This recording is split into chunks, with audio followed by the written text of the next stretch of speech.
The House of Representatives has approved a White House request to claw back 2 years of previously approved funding for public media. The rescissions package now moves on to the Senate. This move poses a serious threat to local stations and public media as we know it. Please take a stand for public media today at goacpr.org. Thank you.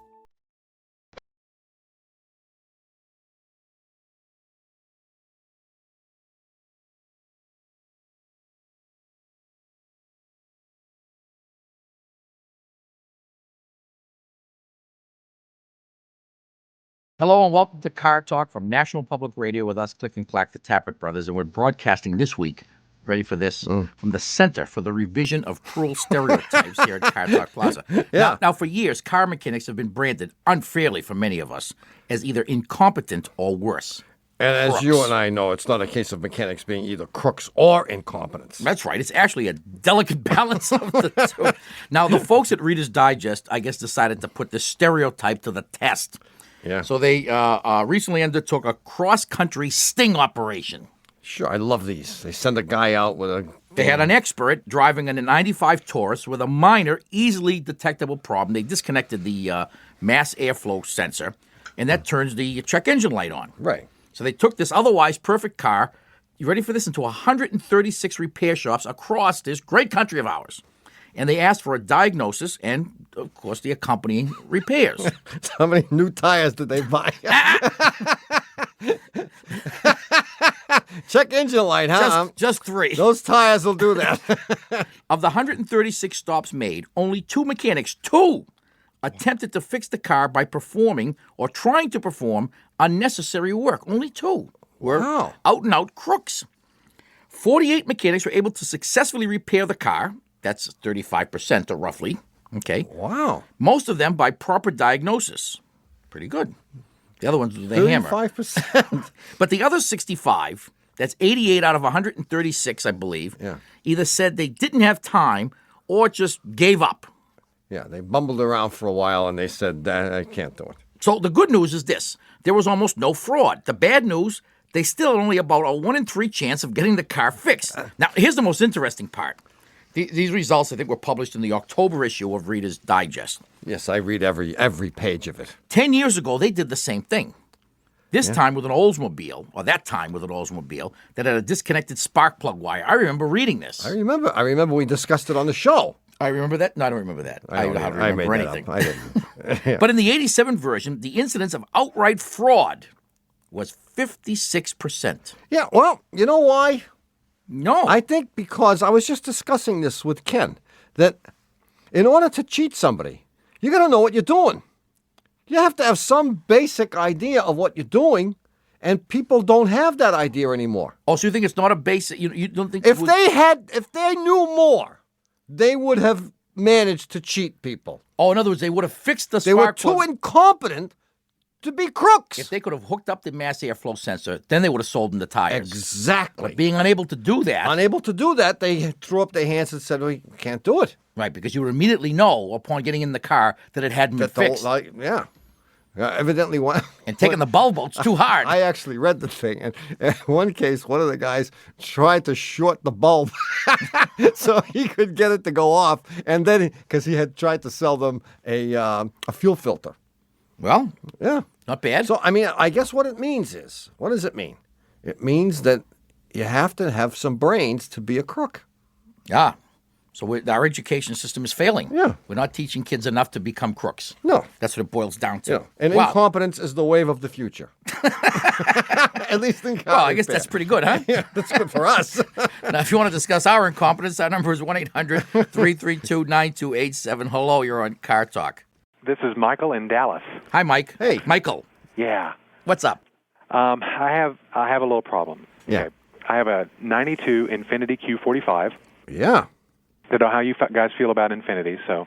Well, we feel very strongly about them. Yeah. Q45 is one of the most magnificent vehicles ever made. The Q-ship. The Q-ship, yeah. The QE2 and the Q45. Yeah. Okay.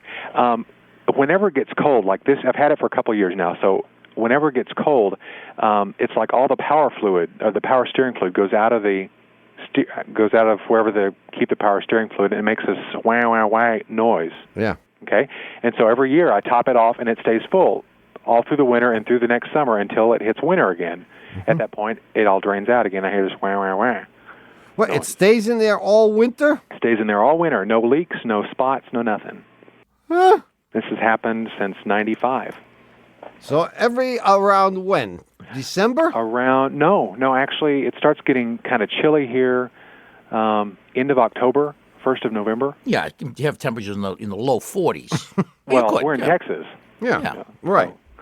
Yeah. And so... And then you go out one morning, and it has disappeared. It has disappeared. And then you fill it up, and for the remainder of the winter, it is satisfactory. It's satisfactory. Until the next autumn, when it has mysteriously disappeared. Exactly. Well, I'm going to propose that it isn't the winter that makes it leak out. Rather, it's the summer.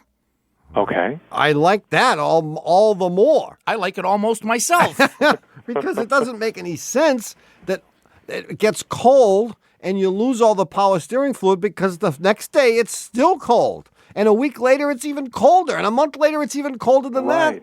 And yet you don't lose anything. No, I suspect that you're losing it during the warmer weather, that in fact you begin to lose it in July, a few drops here and a few drops there. And coincidentally, because the warm weather is responsible for the fluid loss, when it finally does get cold, it just happens to be coincident with your running out of fluid. Because all summer long you've been losing a little at a time. Right. I love it. I love it. Yes, love it. It's very often that we get cause and effect reversed. We so often do. Wouldn't that happen though at the beginning of the summer when it's I guess August? We don't July, know. August. We don't know what's making the leak. I mean, I suspect you have a bad seal someplace, either in the rack and pinion or at the zoo. When those seals go bad, I'll tell you, there's nothing like it. Nothing like a bad seal. Bad seal. Which reminds me of a joke, but never mind. As we know, things expand and contract with temperature, right? Right. See, now you're about to go into an area about which you know nothing. I was about to tell Michael, that's it. It's leaking. And you were going to give him the bum's rush. We got a lot of people waiting to talk to us. I mean, we got people stacked up in a holding pattern I was here. going to talk about expansion and contraction and temperatures and rubber. And rubber. Rubber. So I need to, moving past the rubber, I need to take it to the shop and have them look for seals or have them look for worn out seals or leaks in hoses. Yeah, but in the summer. In the summer. Okay. Well, thanks. I appreciate it. Well, you could have it checked out now, but it shouldn't take too much. I mean, if they put that thing up on the rack, there are only so many places from which it can leak. If they clean everything off and look at it and hold the steering wheel to the lock position, and they're forcing the fluid from the pump into the rack and pinion at maximum pressure, I bet you they're going to find a little spot here or there. Okay. And they'll know what to fix. Yeah. Hey, I wanted to tell you guys that I'm a marriage and family therapist here in Dallas, and I really want to professionally endorse Oh, you men do? are from GM and women are from Ford. Yeah. Really? Yeah. Well, thank you. Saves a lot of relationships. Well, I wish that we had known this earlier because you could have written an introduction. Well. Maybe after we get out of jail, you can write the introductions for us. Maybe so. Thanks, Michael. Good luck you with guys. the Q45. Appreciate it. Bye-bye. Bye-bye. Marriage counseling, pretty good business I in was Dallas. just thinking exactly the same thing. The guy's driving a Q45. Not I'm driving a bad. 63 Dodge Dart. Where did you go wrong? 1-800-332-9287. Hello, you're on Car Talk. Hi, this is Heidi in Hinsdale. Mass. Heidi? Yep. In where? Hinsdale, Mass. In the Berkshires. Hinsdale. Yep. Can't say I've ever heard of it. It's, have you ever heard of Pittsfield? Pittsfield. Yeah, of course, the Pittsfield Steelers. No. That's That's Pittsburgh. But Pittsburgh. Oh, Pittsfield. That's another couple of miles west. yeah, it's Western Mass. Yeah, we've heard of Pittsfield and what else is out there? Hinsdale is out there, isn't Hinsdale, it? North Adams, North Adams. West Adams, Well, just- Sam Adams. Sam Adams. Lots of Sam Adams. Yeah. So anyway, now that we've covered the geography of Western Mass entirely, why did you call? Well, I've got a 92 Mercury Topaz. I got it from my mother in 94. It had 17,000 miles on it. It now has 95,000. Wow, you've been escaping Hinsdale a lot of these weekends, eh? I get out as much as I can. Wow, that's a lot of driving. Yeah, I go to Pittsfield every day, which is about 15 miles, and now my boyfriend works in Great Barrington, which is in South County, so he takes it to 25 miles each way, so about 50 miles a day it gets. Oh, wow. But for the past year, maybe even longer, year and a half, I've had a bad fan motor, which I've neglected to get fixed because it's easy to overlook. This is the blower motor that supplies the heat for the car. Is that the one you're talking about? Well, no, it turns down the, it clicks on the fan to cool down the engine. Oh, that, the cooling fan motor. Yes. Okay. Sure. But you've already correctly diagnosed it as the cooling fan motor. Right. But I haven't gotten it fixed, and it's been almost, I don't know, a year and a half, maybe even longer. What are you waiting for? Waiting for a I don't sale. know. That's a good question. The Mercury dealership. Well, see, because it's fine as long as I drive, as long as I don't get stuck in traffic. That's Yeah. right. So I'm just curious, when I do go to get this fixed, what other problems do I have to look forward to? Because it's only actually overheated once, I think, where actual green fluid bubbling all over the place. Yeah. Well, it's doubtful you did any damage to it. Okay. Because cars are designed to overheat a few times without doing any serious damage, and you didn't overheat it severely. Yeah. The danger is that when an engine overheats like that, you are running the risk of blowing a head gasket. Blowing a head. Or worse. And that runs into money. Or worse. Now, the real risk is you forget about this and you lend the car to somebody. Uh-huh. Yeah. Like your boyfriend. Yeah. And they pull over and they shoot the breeze with somebody for 45 minutes with the engine running and the radio on, and the thing has a meltdown. Right. So as long as you avoid those situations, you're okay. Okay, so it's not like I haven't put like any tremendous strain on the engine because it's gotten too hot way too many times? No, in fact, if you had just been driving the car constantly on the highway and never stopped in city traffic, the fan would never have had occasion to come on. Okay. So I guess by definition, you wouldn't have needed one. You wouldn't have known it was broken. So you don't think there's any No. excess damage? If you're lucky. If you're lucky, you probably haven't done any damage. And if you haven't noticed anything like loss of coolant in great amounts, then you probably have not done any damage. But I mean, And now that winter's here, you're unlikely to do damage for the remainder of the dark season. Yeah. But as soon as the daylight reemerges, I would fix it. Okay. yeah, that would be the signal for you when we go back onto daylight saving time. Okay. That first Monday in April. Okay. Whatever that is. See you, Heidi. Thank you. Bye. Bye-bye. We'll be right back with the answer to the puzzler after these messages.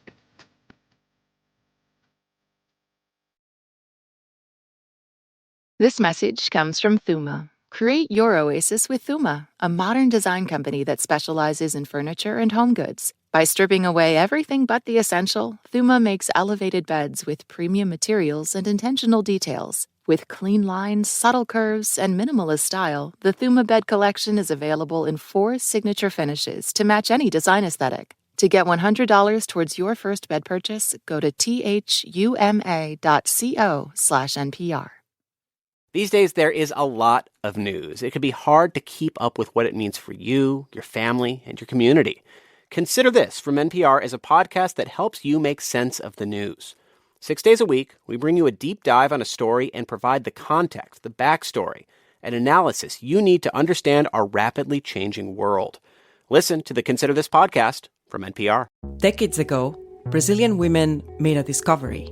They could have an abortion without a doctor, thanks to a tiny pill. That pill spawned a global movement, helping millions of women have safe abortions regardless of the law. Hear that story on The Network from NPR's Embedded and Futuro Media, wherever you get your podcasts. It's time to find out that my brother remembers last week's puzzle. I don't remember it. You don't? No. You don't, huh? I know it had to do with electricity and rain. There you go. That's And good my enough. hair There you was go. involved. Here it is. Yeah. We had a car in the shop the other day that was making a very common noise that a spark plug wire or a bad coil or some electrical discharge makes. It's a snapping sound. And anyone who's heard this that has a car that's running on 5 cylinders instead of 6. My brother's Dart sounds like this all the time. You sit there and listen to the idle and you hear snap, snap, snap, snap, snap.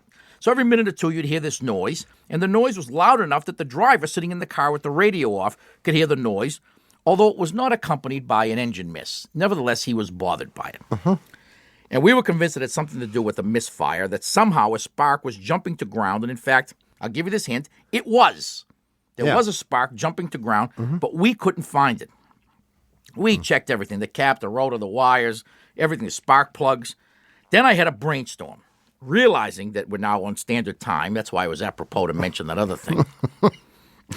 And it starts to get dark at like 2 o'clock in the afternoon, and it happened to be getting damp and rainy. I told one of my guys, stick the car outside. In a few minutes, it'll be dark and wet, and that's going to exacerbate the problem, because if you have a bad spark plug wire or a cracked coil tower, Aurora Borealis under there. you're going to see a light show. Yeah. Okay? You got it? I got it. So we put the car outside. Gets dark. Gets dark. Start it up. Rainy. Raise Lousy. the hood. That's it. Rev up the engine. My guy goes out and starts it up, and he says, guess what? The noise is gone. How could this be? I ask. He says, I think I know the answer. I say, you do? Give me a hint. And the hint he gives me is your brother's hair. Well, I tell you, I've been struggling with this all week, and I have no idea what the answer is. You don't, even with that hint. Even with that hint. Well, there was, as I failed to mention, actually, all the hints are embedded right here. Oh. Okay, and there was a discharge, an electric discharge, but it wasn't coming from the ignition system. And the reason it got cured when the car, instead of exacerbated when the car was put outside, is that it was a static electricity charge. I got that too. Yeah, I got to that point. And that's hence the hint, your brother's hair. Yeah, I got that. Because when the weather's dry and balmy, Tommy's hair is wild and woolly. And it was coming from his polyester suit. No. The fan belt. Most modern cars have a serpentine or flat type of grooved belt. Yeah. And oftentimes when the belt gets worn, as it's spinning around the pulleys, it makes static charge and zip, zip. And it's especially common on newer cars that have, for example, plastic power steering pumps where there's no place for that charge to go. And it builds up, and then it jumps from the crankshaft pulley to ground, to the engine block, and you hear that zap. And that's why it doesn't affect the engine performance. It's just annoying. Yeah. Pretty cute. And a new belt fixed the problem. But why did it go away outside? Because with the high humidity, you reduce the chances of static buildup. That's why you don't get a shock when you drag your feet across the carpet in the summer, but you do in the winter. And that's why my hair looks the way it, well, I don't know. Whoa, that's good. And you're going to ask me now, do we have a winner? And I'm going to look on this page here. Yes, we have a winner, and the winner is Jenny Luttrell from Birmingham, Alabama. Congratulations and condolences, Jenny. Since your correct answer was chosen at random among all the correct answers we received this week, I'm reading this because I get it wrong every time. Making you our winner, we're going to send you our newest CD, a whole collection of calls about couples and cars. It's called Men Are From GM, Women Are From Ford. And I understand that this CD entered the top 10 this week. The National Association of Divorce Lawyers, top 10 sure signs of intentional infliction of emotional distress. Well, we will have a brand new puzzler coming up. Or maybe just an old one in some new shrink wrap. Yeah. No, this will be a new one. A new puzzler. It's coming up in the second half of today's show, so don't touch that dial, whatever you do. If you'd like to call us, our number is 1-800-332-9287. Hello, you're on Car Talk. Hey, guys, this is Drew from Harrisonburg, Virginia. Hi, Drew. D-R-U or E-W? E-W. E-W, like Andrew. You got it. Yeah, where are you from, Drew? Harrisonburg, Virginia. Got it. Harrisonburg, Virginia. Yeah, it's in the western part of the state in the Shenandoah Valley, right along Interstate 81. Gotcha. Yes, I think I've been there. Cool. So what's up, Drew? Well, I've got a interesting situation with my car. It's a 93 Saturn SL1. Yeah. I bought it used about 2 months ago with $70,000 on it. Uh-huh. And the young lady I bought it from had kept meticulous records, had done pretty much all the scheduled maintenance, except she didn't replace the timing belt at 60,000. Mm-hmm. And it, for the most part, about 95% of the time, it runs like a top. Unfortunately, the other 5% of the time, it runs funny. And the problem I've been having is when I'll start it up usually in the morning, or sometimes this happens if I stop at a stop sign or a light. When I have the clutch depressed and I'm not moving, the engine will shimmy, and it goes wump, wump, wump, wump, wump, wump, wump, wump, wump, wump. You know, good shimmy sound. With the clutch depressed. With the clutch depressed. And the vehicle in neutral. The vehicle vehicle in gear and the clutch in. Yeah. Now, if I take the clutch out That's the question. and take the vehicle out of gear, it stops. Cool. Oh, good. So the question is, do I have a problem or am I a moron? Do we have to make a choice? No, seriously. Is there a problem I need to worry about here, or do I just need to take the clutch, take it out of gear and? Well, there's no good reason why the engine should run any differently with the clutch depressed or undepressed. I mean, it should run exactly the same. The engine shouldn't care. This is what I'm thinking. But it runs funny, but it shifts all right. It shifts beautifully. And you've noticed no problem with the clutch. No problems with the clutch. When you first got the car, did it exhibit this behavior? It didn't do that, but when I would park on a hill and be parallel parking on the hill, I found that when I had to gun the motor to go forward and then put in the clutch to back down into the space, the engine would do the same thing when the clutch was depressed. And it would be worse when it was on the hill. Well, the only thing that I can come up with is... And I'm with you. This is not mechanical. Mm-hmm. It's not... Well, it's not mechanical. It's not mechanical. No, it's not mechanical. It's electrical. I'm convinced of that. It's electrical. And while I hate to agree with my brother, because his answers are, for the most part, what? Bogus. I thought you were going to use the other B word. Brilliant. No, there's one other B word that comes immediately to mind, which has been used many times. Animal portion to this word. Yes. Yes, part of the bovine family. The bovine. Oh, yes. But I think what's happening when you step on the clutch is you are moving stuff under the hood and you are somehow interrupting a ground circuit. I think you have a bad ground, and the way to verify this is to run another ground from the engine block. You can do it with even a jumper wire, a jumper cable, the kind that you'd use to jumpstart your car. Right. Run a jumper wire from the engine block to the frame of the car someplace, and then from there to the battery. So you make the ground connection solid, and then get in the car and step on the clutch, and I bet you the problem's going to go away. And then you have to either figure out where the broken ground wire is, but short of that, you can just run your own new ground wire. The electrons don't care where they go, as long as they go through a ground wire of sorts. Just leave the jumper cable there. I just close the hood on them. Yeah, wrap it around something and just leave it under the hood there. Yeah, just attach it to the fan, right? Yeah, well, I hate to agree with my brother, but I think this is it. Especially since he agreed with me. I have to return the favor. Exactly. Because there is no mechanical reason why when you step on the clutch, it should have any effect on how the engine runs. Okay. Well, that's good to know. And there you go. As far as the timing belt, do it. You guys think I should replace it? Yeah. Yes, absolutely. Yeah. Okay. Yeah. That's what I was thinking. Well, when they fix this ground wire, have them throw a timing belt in it. Yeah. Oh, there you go. Probably the other way around, actually. There you go. See you, Drew. Thanks a lot, fellas. Good luck. For your call. Bye-bye. Bye-bye. 1-800-332-9287. Hello, you're on Car Talk. Hi, this is Christina from Chicago. Christina with a C-H. With a K, actually. From Chicago with a K? I got it. K-R-I-S-T-E-E-N-A-H. Actually, born and bred Jersey girl. So. Jersey. Oh, Jersey. That's close enough. Really? Yeah. And what nationality are your parents? Are they like Nordic people with the K? Are they like Norwegians? My dad is half German. German. That would explain it. That's good. Okay. I have a 89 Dodge Colt. It's got about 65,000 miles on it. I took it in for its annual get ready for Chicago winter and tune-up. And I had them check the brakes because I'm majorly paranoid about it, having lived in San Francisco for 4 years. Yeah. And they called me and told me that both of my axles need to be replaced. And this kind of freaked me out because I'd never heard of anyone having to replace both the axles on their car.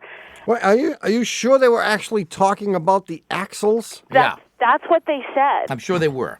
They said that basically if I didn't get them replaced and we got a really bad snowstorm, I could end up with a broken axle. To which you should have said, yeah, so? Well, that's what I didn't know. Yeah, so? Had you been having noises when you drove the car? Yes. It sounded kind of like, a mattress when it bounces, when the car goes on uneven ground. In the past, my noises have always been my brakes, which is why Oh, I see. How were your brakes, by the way? My brakes were fine. Nah, see, they had a need to sell you something. Yeah. The brakes were fine, so, I mean, they couldn't let you just walk out the door. After all, they did go through all the bother of actually putting it on the lift. I know, right? Of course. They had to sell you something. Well, it may be that you need the axles, but I certainly would get a second opinion. The kinds of noises you would get from axles that are about to break would be on turns, you would get a clack, clack, clack, clack, clack, clack, clack, clack, clack kind of noise. Or when accelerating hard, you get a clack, clack, clack, clack, clack, and it would go away when you let off on the gas pedal. Yeah, no, mine are more just kind of like the car groans when I have to do... Axles don't do that. Okay.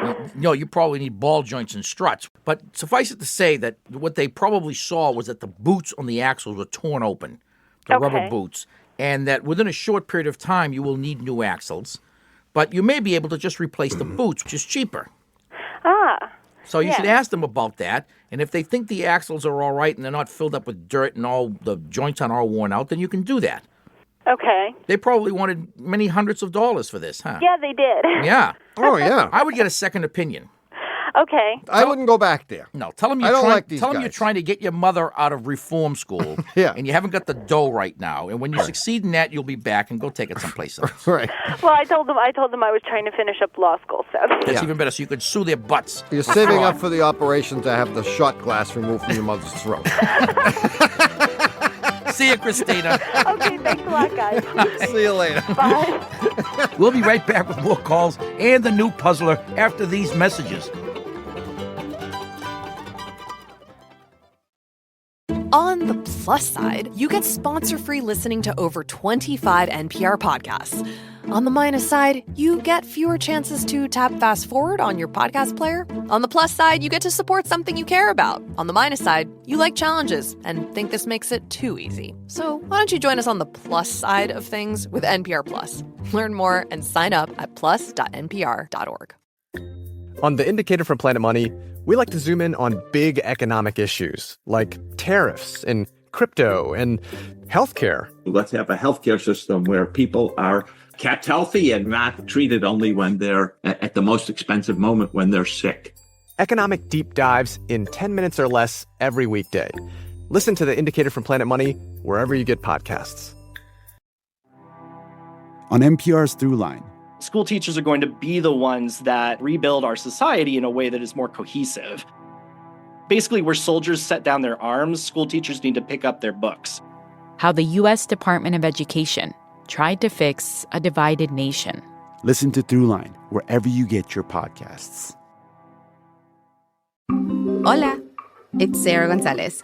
At Planet Money, when we say we want you to understand the economy, sure, we mean tariffs and global supply chains and interest rates, cosas así, but also we shot a satellite into space. We made our own vodka, became a record label, made a comic book, all to help you make better sense of the world around you. Listen to the Planet Money podcast from NPR.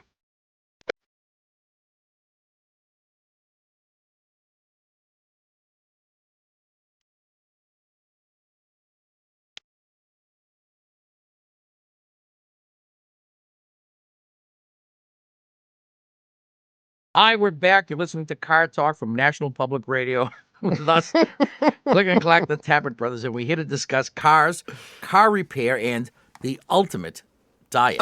I'm going to read. This comes from Ken Harris in Temple City, California. And I'm just going to read to you the first couple of sentences, and you're going to say, why didn't I think of that? I'm ready. Are you ready? The beer and ice cream diet. Why didn't I think of that? No, wait a minute. As we all know, it takes 1 calorie to heat 1 gram of water, 1 degree centigrade. Mm-hmm. Right? Yeah, I remember that. Translated into meaningful terms, this means that if you eat a very cold dessert, the natural processes which raise the consumed dessert to body temperature during the digestive cycle literally sucks the calories out of the only available source, your body fat. Now, don't you wish you thought of this? For example, a dessert served and eaten at near 0 degrees, 32 degrees Fahrenheit, will in a short time be raised to the normal body temperature of 37 degrees C, which is 98.6 degrees Fahrenheit. Oh, so it'll achieve equilibrium. Of course, it doesn't go through your body and stay cold. No, of course not. We know that. For each gram of dessert eaten, that process takes approximately 37 calories, as stated above. The average dessert portion is 6 ounces, or 168 grams. Therefore, by operation of thermodynamic law, 6,216 calories, 1 calorie per gram per degree, times 37 degrees, times 168 grams. That's 6,216 calories are extracted from the body fat as the dessert's temperature is normalized. I love it. I love it. I can see a late-night TV commercial here. The fat freezer. This process works equally well when drinking very cold beer in frosted glasses. Each ounce of beer contains 12,240 calories. Well, I believe it. I mean, does it make perfect sense? I mean, this is one of those. It does. It's perfect, except for one little problem. He's off by a factor of 1,000. Why? Well, because that calorie, raising 1 gram of water, 1 degree, is not the same calories that you burn. Your calories are kilocalories. He's not burning 6,200 calories. He's burning 6.2. Well, he may be right. I think he's using up 6.2 calories. But hey, to the late night audience, I mean, if you get him at 3 o'clock in the morning, if it works, so what? You get someone who's left the TV on all night and is getting up to go to the bathroom. Exactly. He might just fall for it. Okay, now look, let's get on with the puzzler. Go ahead. This was submitted by Christine Hahn, who has no real address. She lives in cyberspace. Right. You don't have a house, do you? Not really. She just does have an address, but it's just purely electronic. It's a virtual address. And it starts off thusly. I lived for a year doing medical research in Tanzania, East Africa. At my disposal was a blue, you pay attention because all of the unimportant things are embedded here, as are the few important ones. Yeah. At my disposal was a blue Mitsubishi Pajero, called Montero here, of unknown vintage, and a 1981 white Toyota Land Cruiser. I lived several miles out of town on a long, bumpy dirt road, which became a long, muddy dirt road during the rainy season. It was always a challenge to drive. One evening as I was cruising in the Mitsubishi, I noticed that whenever I let up on the gas pedal, the headlights dimmed. I was forced to keep my foot on the accelerator the entire way into town, where my trusty mechanic diagnosed an electrical problem. A wire had apparently shaken loose, probably from the alternator, because of the rough road. The wire was refastened, and the problem was solved. Not more than 2 weeks later, I was navigating the road in the other vehicle, the Land Cruiser, when I noticed, much to my dismay, that the headlights were dimming. It was getting dark, and in fear of being stranded out in the middle of nowhere, I accelerated again, wondering whether I had another loose wire. I mean, what are the chances, right? What are the chances of that? The headlights didn't really seem to respond, but in my anxiety, I wasn't sure. I was making steady progress toward town when, just as I hit the paved road, I also hit a stationary object and blew out one of my tires. Wow, this is exciting. With a heavy heart, I came to a stop, turned the car off, and began to change the flat tire. During the course of the tire change, I discovered what was wrong with the car and managed to fix it without opening the hood. In fact, I fixed it with the sleeve of my jacket. Wow. Yeah. Now, it may be, like I said, all of the information is embedded. Yeah. Embedded. Yeah. In this little narrative. So if you think you know the answer, what was wrong with Christine's Land Cruiser that she was able to fix without opening the hood, without any tools, but with the sleeve of her jacket? Now, if you think you know the answer, or you just love using your office's postage machine for personal use, mail your answer to Puzzler Tower, Car Talk Plaza, Box 3500, Harvard Square, Cambridge. Our fair city. Ma 02238. Of course, you can email us your answer from our website, cartalk.msn.com. Just click on the Talk to Car Talk section, and then we put all the... It must be confusing to people. They think, well, if I email it, I'm going to get my answer in right now, and I'm going to win. I'm more likely to win. No, we take all the correct answers.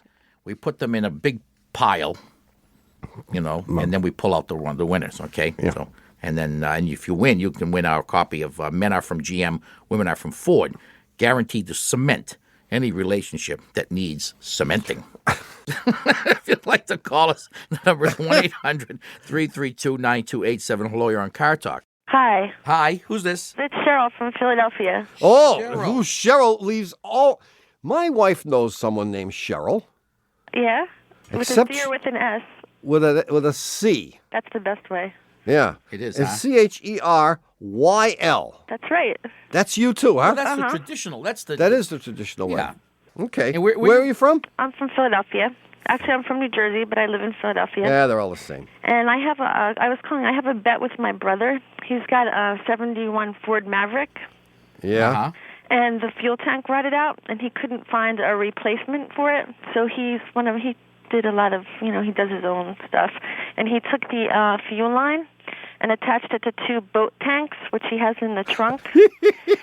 And so he goes to the gas station. It's New Jersey, so you have someone else that has to fill them up. And Well, you don't have self-serve in New Jersey? No, it's against the law. So anyway, our bet is that I think it's really dangerous, and he said that it's not dangerous because the tank is in the back anyway. Now, they have filled these tanks thinking that he's just taking this gasoline to his boat. To his boat. But Right. they realize that they're permanently... He's driving the boat. This is quite a boat, huh? He's an avid fisherman. Yeah. Oh, I see. You throw a few fishing rods in the back, maybe a stinky, decaying tuna, and you're all set. Gee. Well, I think it's dangerous. First of all, unless he's got the things welded in place somehow, there's always the risk that in an accident they're going to go flying around. It's got to be illegal. But wait a minute. It's New Jersey. It's New Jersey. Well, you can't even pump your own gas in New Jersey, so maybe it's not illegal. Does he have dual registry on this car? What does that mean? Was he registered in, Liberia, too? Well, I don't know how dangerous it is. I mean, it might really not be dangerous. I mean, for example, my brother says if the things are going to float around if you have an accident, if they were really firmly embedded in the trunk so that they couldn't tip over, they couldn't move, like if you had it propped up with 2x4s. Oh, you fill the trunk with those peanuts. You order a whole bunch of stuff from LL Bean. Yeah, and you just fill up the trunk with it. And whatever the packing material is... The truth is that you could make it much safer than the real gas tank. Because, the real gas tank, so first then of all, wins the bet then. the real gas tank is about 2 mils thick. The jerry can is a half an inch thick. It's got to be a lot stronger.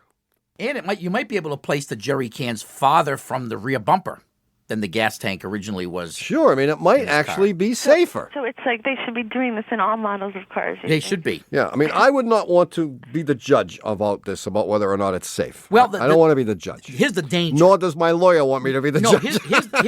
Here's the danger. Because the things are in a sealed trunk and gasoline expands in hot weather, and he doesn't have the thing vented correctly, and it's venting probably into the passenger compartment.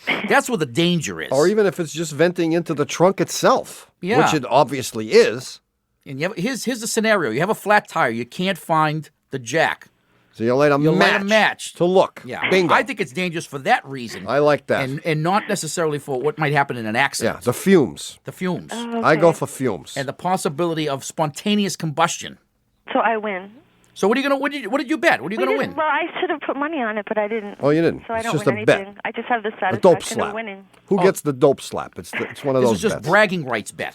That's Yeah. right. Well, I'm with you, Cheryl. Well, I would suggest to your brother that even if he cannot find a gas tank, there are ways to fix the existing gas tank. Such as? Well, one of the things is you can have it, assuming there's something left of it, you can have it coated with fiberglass from the inside. Yeah, they'll laminate it. And the outside. Yeah, take it down to the lamination store. You can always find a gas tank. He just hasn't looked hard enough because he's lazy. Well, he did find 2. He can find a gas tank. And even if the one he finds is not in great shape, he can have it fiberglassed, and he will have a gas tank that's, I think, a better deal than the one let's he's got ask the now. real important question. If anything tragic were to happen to your brother, would you get his room? No, she'd get his car.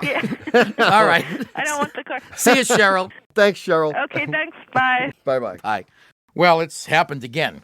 What has happened? You've spent another entire hour Impossible. listening to Car Talk. Our esteemed producer is Doug the Subway Fugitive, not a slave to fashion Berman. Our associate producer and dean of the College of Automusicology is Ken Babyface Rogers. Our assistant producer is Catherine Crystal Ray, and our engineer is Jonathan Marston. Our technical, spiritual, and menu advisor is Mr. John B. SSCDBMTTTCB Lawler. And those of you who are familiar with him will be able to figure out what all those things mean.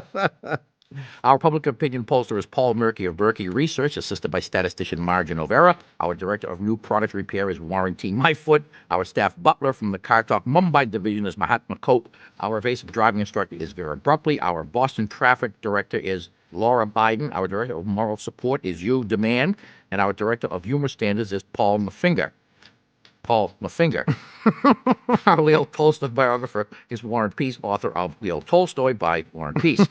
Our chief counsel from the law firm of Dewey, Cheatham & Howe is Hugh Lewis Dewey, known around Harvard Square as Huey Louie Dewey. Thanks so much for listening. We're Click and Clack, the Tappet Brothers. Don't drive like my brother or my sister or my Don't mother drive like my brother. or anyone else in our family. We'll be back next week. Bye-bye.